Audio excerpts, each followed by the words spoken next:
In today's world, there's a new currency of power, a new resource that really defines a nation's strength and its security. And it's not oil, it's not gold, it's the tiny silicon chip that's inside literally every piece of modern technology. And right now, India is making a huge, ambitious play to become a global powerhouse in this critical industry. So let's dive into their plan. This quote really gets right to the heart of it, doesn't it? This isn't just about making better phones or faster cars. It's about geopolitical influence. The power to make semiconductors is the power to control the very foundation of all modern manufacturing. For any country, that's not just an economic issue. It's a matter of national sovereignty. So, why are people calling these tiny chips the new oil? It's a really powerful comparison, and as we're about to see, it's incredibly accurate. You see, semiconductors are what's called a foundational industry. Think about it. Just like you can't build a modern city without steel, you just can't build a modern economy without chips. We all got a taste of this during the COVID pandemic, right? The chip supply chain got tangled up, and suddenly car production just stopped, and good luck finding a new laptop. It was a huge wake-up call that without your own supply, your entire industrial base is totally vulnerable. And if you want a perfect example of this geopolitical power, just look at Taiwan. Its global importance, what people call its silicon shield, it isn't really derived from its military. It comes from its near monopoly on making the most advanced chips. That single capability makes it absolutely indispensable to the world economy, and that provides a pretty unique form of security. So, if these things are so important, why doesn't every country just build its own chip factories? Well, it's because this is, and I am not exaggerating, the most complex manufacturing process human beings have ever created. Period. This analogy is a great way to wrap your head around the scale we're talking about. Imagine taking a leaf and writing your name on it. Simple, right? Okay, now imagine trying to write the entire Encyclopedia Britannica on that exact same leaf. That is the level of insane microscopic precision and complexity that goes into making a modern semiconductor. So to even begin to manage this complexity, the whole process is broken down into three main stages. First up is design. That's the architectural blueprint of the chip. Then you have fabrication, or fab for short, which is where the chip is actually built. And finally, you've got something called ATMP. That's assembly, testing, marking, and packaging, which basically gets the chip ready for the real world. The fab is the absolute heart of the operation. This is where those mind-bogglingly complex circuits, with literally billions of transistors, are etched onto a thin slice of super pure silicon. We're talking about a process that uses machines that have to create plasma just an atom thick to carve out these patterns. It's just wild. But a raw chip straight from the fab, well, it's just this tiny, fragile little brain. ATP is what gives it a body. It gets assembled, tested for flaws, marked, and then packaged up so it can handle electricity, get rid of heat, and be soldered onto a circuit board, ready to power your device.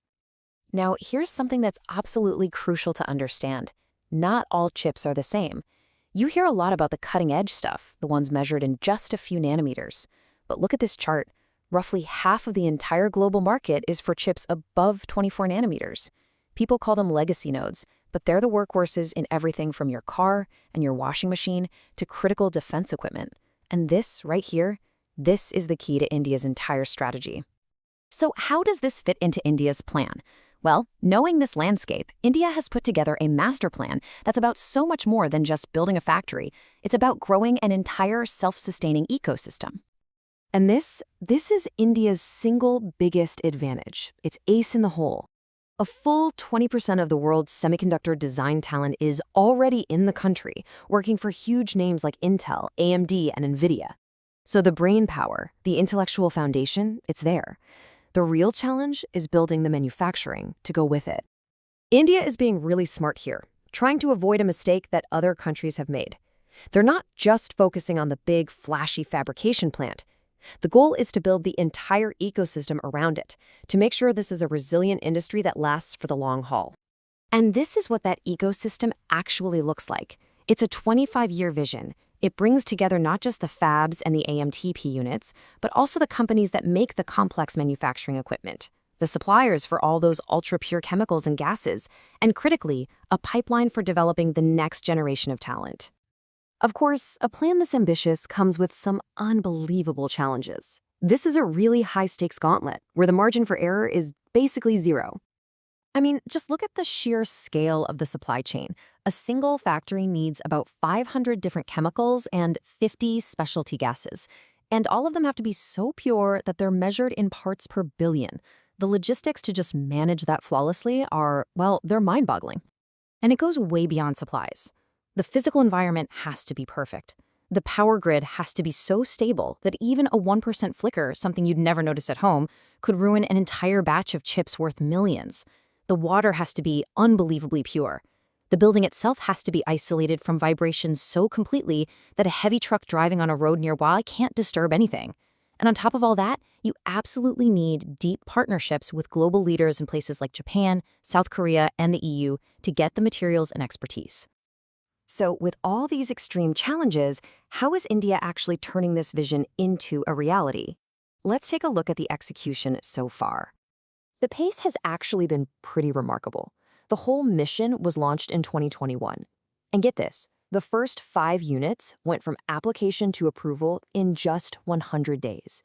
That speaks to a really transparent, professional process that's being run by industry veterans. And today, India has already secured capabilities that range from 180 nanometers all the way down to 14 nanometers, covering that whole crucial workhorse segment of the market.